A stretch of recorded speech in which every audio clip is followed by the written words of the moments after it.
In the heart of ancient Egypt, where the Nile's waters fed the lifeblood of civilization, there ruled a wise and just king named Osiris. Osiris was no ordinary ruler. He was a god king, known not for his power but for his wisdom and kindness. He taught the people the secrets of agriculture, the laws of fairness, and the art of living in harmony with the world. Beside him stood his wife, Isis, a goddess of profound magic and healing. She was a protector, a nurturer, and a mother to all.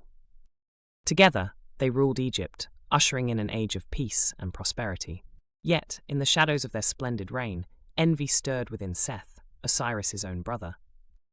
Seth, the god of storms and chaos, looked at his brother's success not as an inspiration, but as a curse. While Osiris brought order, Seth thrived in disorder.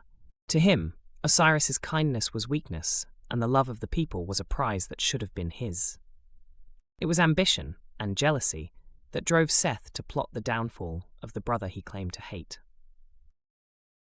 In the heart of the grand banquet, where golden torches flickered and melodies of harps filled the air, Seth, the god of storms and chaos, played host to a feast unlike any other.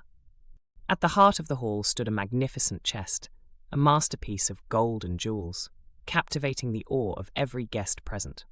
With a sly smile, Seth addressed his guests. "This chest is my gift to whoever fits inside it perfectly." One by one, the guests laughed, eager to try their luck, but none found a perfect fit.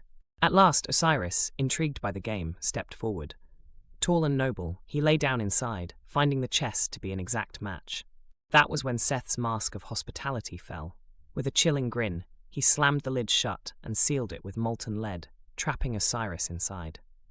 The chest, with Osiris thrashing inside, was carried away under the cover of night and thrown into the dark waters of the Nile.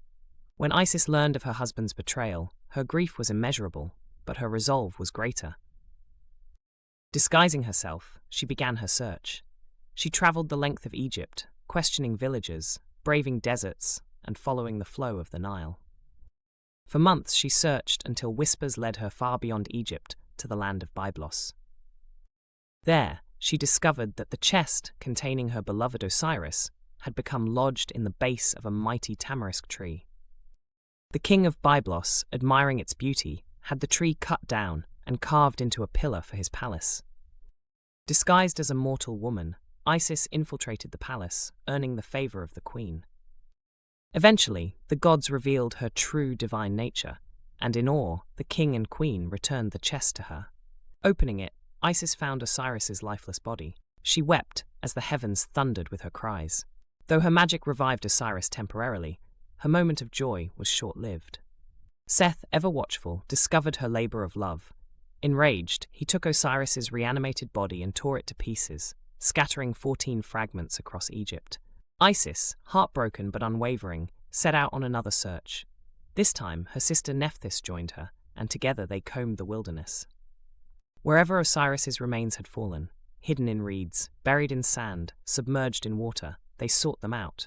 With each piece they found, their tears turned into healing magic. Only one piece was lost forever to the stomach of a fish, the sacred phallus. With the help of the jackal-headed god Anubis, Isis reassembled Osiris's body, wrapping him in linen. Through her magic, she brought his spirit back long enough to conceive a son, Horus, a child destined for vengeance and glory. As Horus grew, protected and guided by his mother's magic, he became a warrior strong and unyielding. When he came of age, he rose to challenge Seth for the throne. Their battle lasted for years, spreading across earth, sky, and water. Horus became a mighty falcon, while Seth transformed into ferocious monsters. In one brutal clash, Seth struck Horus's eye, tearing it from its socket. But the god Thoth restored it, and the eye of Horus became sacred, symbolizing healing and protection. In the end, the gods of the Ennead ruled in Horus's favor.